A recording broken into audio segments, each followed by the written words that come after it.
Hello everyone, welcome to another edition of Where the 99 Lead. It's a program brought to you by the University of Pikeville where we discuss many different topics and areas surrounding the University of Pikeville.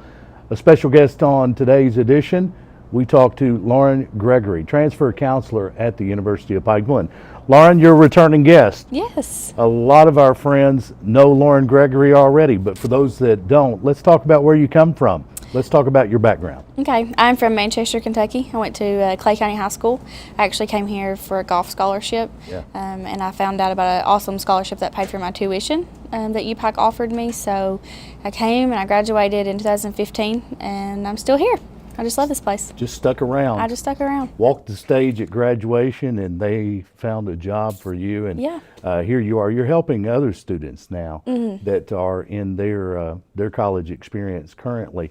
Lauren, let's talk about that. Now's the time of year. There are students that maybe have gone on to college out of high school. Maybe students that have been in college for a year or two. Family situations change. Their situation changes, and they're not satisfied where they are, or they're forced to make a change, and they're looking to transfer back home or to the University of Pikeville. That's what you deal with on a daily basis. Transfer students that have been in the college somewhere else and now coming to UPike. This is the time of year. Many people, after a fall semester, they'll make that transition. Whether they're coming from a community college, four-year college, changing majors, that happens as well. But they're looking to continue their education. What qualifies as a transfer student? Anyone who has attended another college or university, or I actually take care of students who have maybe just graduated high school in May or June and set out a semester and they're wanting to come back. I take care of those students as well. Do they qualify as a transfer student? We still consider them as a freshman, but as a transfer counselor, I just kind of take them under my wing. I know a program that's been very popular recently in high schools is dual credit programs. Yes. Many high school students accumulate a lot of college credits while they're still in high school. And maybe they set out the first semester. They come to UPike and perhaps they have 20 plus college credits already. Are they looked at it as transfer, still an incoming freshman? They are still looked at as an incoming freshman. We actually have a lot of students who are part of the Early College Academy, and they come in with 60 plus credit hours. Wow. So technically they're already in their junior year of college, but we still consider them as an incoming freshman. Very good. Yeah. How different is it for a traditional incoming freshman straight out of high school, whether they have dual credits or not, or a transfer student who maybe spent a fall semester at a college or university and they're coming to UPike? How different is it? Well, for incoming freshmen, you know, they haven't really had that college experience yet. They may have taken some dual credit courses, but they haven't been on campus and really got to experience that, opposed to, you know, someone who's maybe been to a community college or a four-year university and want to come back. They just don't have, I guess, the on-campus college experience that a transfer student would have. Of course, transfer students, they will come to UPike and they will have transfer credits. At least they hope they do. And it's one of the biggest concerns for transfer students. How many of my credits will transfer? How does UPike determine what credits do transfer to UPike? So students have to send us an official transcript from wherever they're transferring from, and we input that into our system, and then we send it to the registrar's office, and the registrar's office actually evaluates it, and they send them a transfer equivalency page in the mail showing, say if they're transferring from Big Sandy, it will show what class they took at Big Sandy and what it's going to transfer into at UPike. Typical core classes, would they typically transfer as long as the grades are there? Yeah, and it has to be anything above a C. We won't accept D's or F's, and no withdrawals. So if you withdrew from a class, that you won't get that credit. What are students that transfer to the University of Pikeville, what are they most surprised to learn about UPike? I think the KC4S scholarship that we offer, it's a co-severance scholarship, and there's a few requirements that you have to be eligible for it. You have to be working toward a bachelor's degree. You have to have 60 credit hours before you can apply. Sure. You have to be a Kentucky resident, and you have to have graduated from a co-producing county. So it's really good for our local transfer students. Yeah. and we can offer them up to $7,000 toward their tuition. Wow, that's big. Yes. And that began several years ago as about a 9-county area, but it expanded. The legislature expanded that area to include more Cole counties, and that scholarship is still out there. It's still out there. You have to apply for it on kia.com, and it actually opens up January 1. So if a student knows that they're going to have 60 credit hours when they finish up this semester, get on kia.com January 1st and apply for this co-severance scholarship. It's a first-come, first-served basis. Very good. And there are limited funds available for that scholarship. 60 credit hours, that means they would have a junior standing as of January 1st. So the spring semester, those juniors would be eligible for that. If they have questions, how to apply for that, could you help with that process? Absolutely. They can contact me. They can call my office phone or email me. Very good. This year there was a change in timing as well. Something that we have beat into the heads of applicants through the years is January 1st. January 1st, FAFSA. You've got to beat that January 1st deadline. As soon as the calendar turns to January 1st, get the FAFSA filed, get it done, guess at your income, estimate, will file, all of these things. That date changed to October. How has that transition been? It's been fairly good. It's just getting the word out and letting students know that it's now October 1st rather than January 1st. So we made sure that we went out to all of our high schools, and I went out to all the local community colleges and even, community colleges in Kentucky, and just really pushed, apply for your FAFSA, apply for the FAFSA October 1.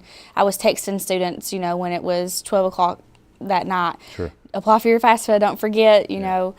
So we just really tried to get the word out, and I think it's been good. It's been a good transition. It's been the only change, and of course with the October 1st change, also a change on the tax status, the tax years that are used for those figures. I think it's, you go back a couple of years. Yeah, it's called prior year, Right. So there's no more will file. Yeah. So you used to have to file your FAFSA and then go in after you filed your taxes and insert all that documentation, but now it's just whatever your taxes say, that's what you insert, and you don't ever have to go back in until the next year. So they're filing a FAFSA based on 2 prior years. Yeah, so tax they're returns. using 2015's tax returns. Yeah, and I know there are some students that were concerned because you're backing up a couple of years. They've had financial changes in the most recent year, loss of jobs. It's a tough economy. Some people, they've seen that happen, and it might change their financial standing. Have you seen that? How has that affected students? We have seen some, and we really just kind of direct them to our financial aid office, and they take them with open arms and help them through any situation that they may have. Very good.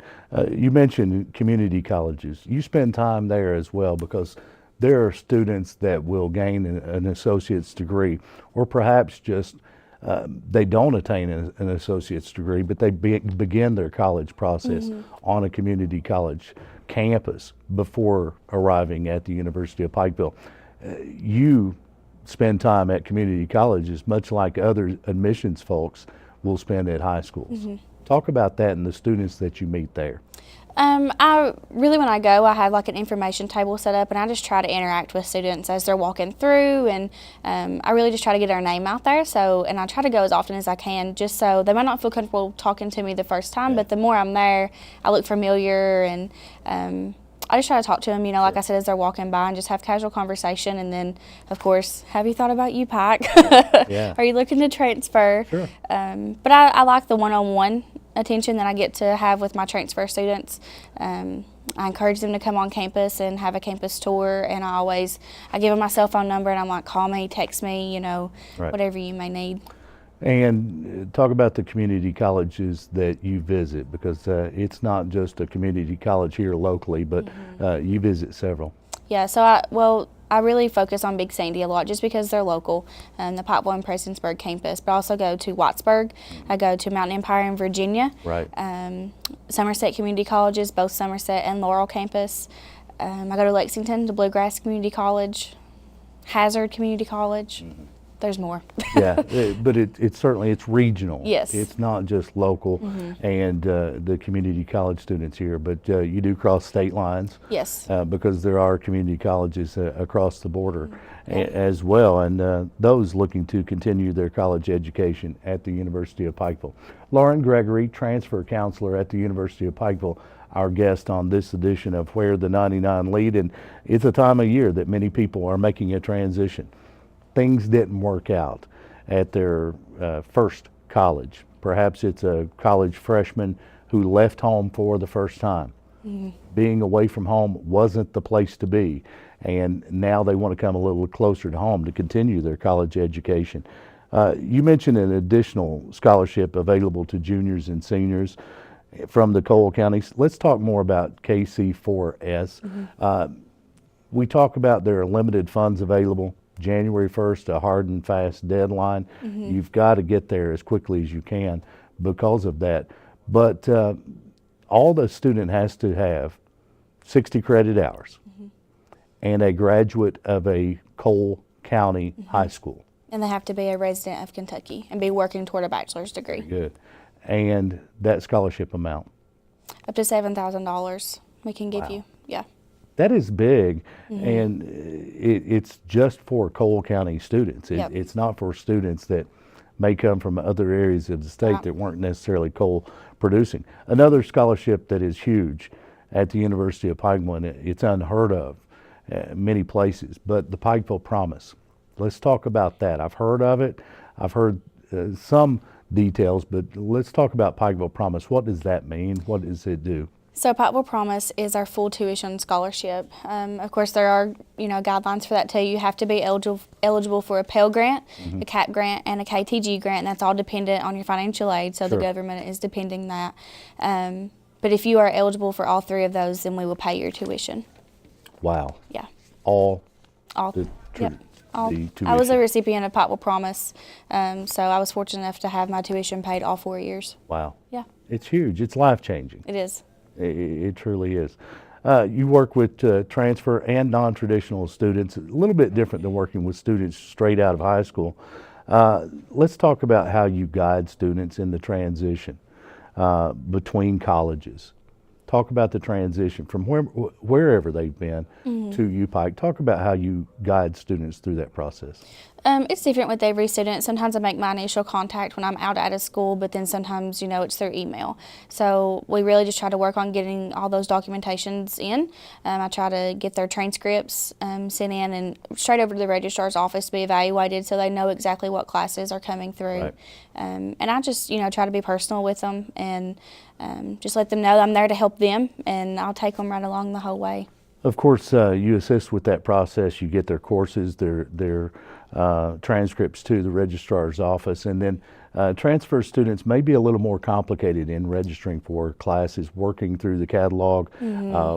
What courses do I need to catch up? What do I need to grab? Maybe I lost credits. Right. Maybe they didn't lose credits, but chances are there could be something there. Who helps with that process of finding the right coursework for them? So we have student success advisors, and when they come and get registered, those are actually the people that's going to be registering for their first time, and they will transition them into a faculty advisor within their major. But student success advisors are the ones who kind of look at their transcript and say, I think that they need this class for this, and things like that.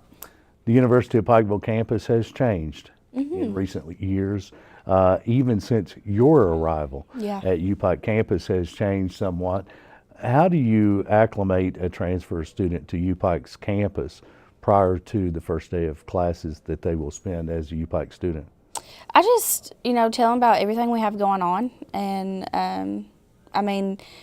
just while I was there, the med school was being built, and now we're building an optometry school, which we're going to have a Chick-fil-A in, and an Einstein's Brothers and Bagels. So I always throw out those things for them. But also, just tell them about the one-on-one experiences that we have, and I tell them my personal experiences. And so I just really try to promote that we are a family environment, and we truly are.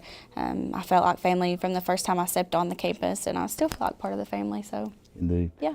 Do students appreciate the fact that you spent time as a UPike student and you can relate personally with them to what they're going through? Yes, I think they do. I'm not just making up a story, telling them about a school that I'm just working for. I'm telling them about my true experiences and Right. how I really feel about the university. So I And think they like it. many of the uh, professors that they may have in class, you may have had in class. Yes. Do you get asked about classes, professors to avoid, professors to enroll in their courses? Yes, all the time. And I'm always like, well, you just might have a different learning style than me, so you might like this professor. But I had a great experience. I can't complain about any of my Right. professors. They were also helpful, and especially where I was a student athlete. I always throw that in because our professors have office hours Yeah. set aside just for our students to come in and ask them questions. So, I mean, that's awesome. Very good. Yeah. Lauren Gregory, transfer counselor at the University of Pikeville, our guest on this edition of Where the 99 Lead. And perhaps your journey is leading you to the University of Pikeville. You've been attending college somewhere away from home for the first time, and that hasn't been what you expected, and you're looking to make a move. During the Christmas break from the fall semester, spring semester, you're looking to come closer to home to the University of Pikeville. There are still scholarships available. Yes. And of course, if someone wanted to enroll for the spring semester, they're wrapping up their semester or have wrapped up their semester at another college or university, or they set out the fall semester. Fresh out of high school, wanted to take a year off. Well, a year, that's not going to happen. I took a semester off. Now I'm ready to go. When can they enroll for the spring semester, and when is it too late? You can enroll right now. All you have to do is go to our website, upike.edu, under the admissions tab. It'll have a link, apply to UPike, and you can fill out a free online application. And then we will need your high school transcript, your ACT or SAT scores, whichever one you've already taken, and then a transcript from any college or university that you have attended. So that's all the documents we will need. The first day of classes start January 17th for Okay. the spring semester. So we would like to have your stuff in by then. Sure, that would by be the first helpful. day of class, yes. But open registration, classes begin January 17th for the spring semester. That's an important date. Open registration also will take place. When is that? Open registration is Friday, January 13th. And I'm also having a transfer orientation for students who already have their documents in, so they don't have to go through open registration. And that is Friday, January 6th. January 6th. And if a transfer student knows now, Yes. as they're tuned in right now, you would encourage them to do that as early as possible. Just beat the crowds, beat the rush, Absolutely. get paperwork knocked out so that that's already in place, and it makes a much easier transition. Yeah. But if they must wait, if they haven't decided, then they need to get that done before classes begin January 17th. Yes. Let's talk again about transfer students, what documentation they need prior to applying and preparing for classes. So, of course, an application that can be done online at upike.edu for free. And it's free. It's free. It's free. I Absolutely think we need free. to emphasize that. Yep. A lot of colleges, that's not necessarily the case. Yep, absolutely free. A high school transcript, an official one with your graduation date on it, Sure. signed, ACT and SAT or SAT scores, and an official transcript from any college or university that the student has attended. If someone's just taken one college course, We still need it. still need that Yep. official transcript Still from need it. that college or university, also high school, and then their test scores as well, Yes. application, and then make sure, for goodness sake, you've got the FAFSA completed. Please. Yes, our school code is 001980. So if you maybe have filed the FAFSA Yeah. and haven't listed UPike, please go in and list us on there. If someone has completed the FAFSA and they didn't include UPike with the school code, can they go in and update their FAFSA? Yes, they can There. go in and update schools and good. just search the University of Pikeville, or you can just type in the code 001980. 001980. It's been that for 30 years Yes, that I know at yeah. least. If someone wants more information, they're looking to transfer or considering transferring to the University of Pikeville, they just want to talk with someone, how can they contact you? They can call my office phone. It is 606-218-5287, or email me at laurengregory@upike.edu. Very My good. email comes straight to my phone, so I'll email right back. Very good. And you're connected to your phone quite Yes. a bit. Yes. Yeah. Yes, we all are. Aren't we? I know, and it makes for a longer than an 8-hour workday, but when you're working with students, I know that you take a great pride in being able to help those students. Yeah, I was just talking to two students last night. They just had a couple questions and just needed to know before they submitted something, so no big deal. Absolutely. Yeah. Lauren Gregory, transfer counselor at the University of Pikeville. I know you get excited every year that we wrap up a semester and head to a new one. Yeah, I just love seeing new students come Sure. in, and I love helping them with this transition, so it's a good time to be a bear. Very good. It is indeed. Lauren Gregory, transfer counselor at the University of Pikeville, our guest on this edition of Where the 99 Lead. It's a program brought to you by the University of Pikeville, the leading university of Central Appalachia.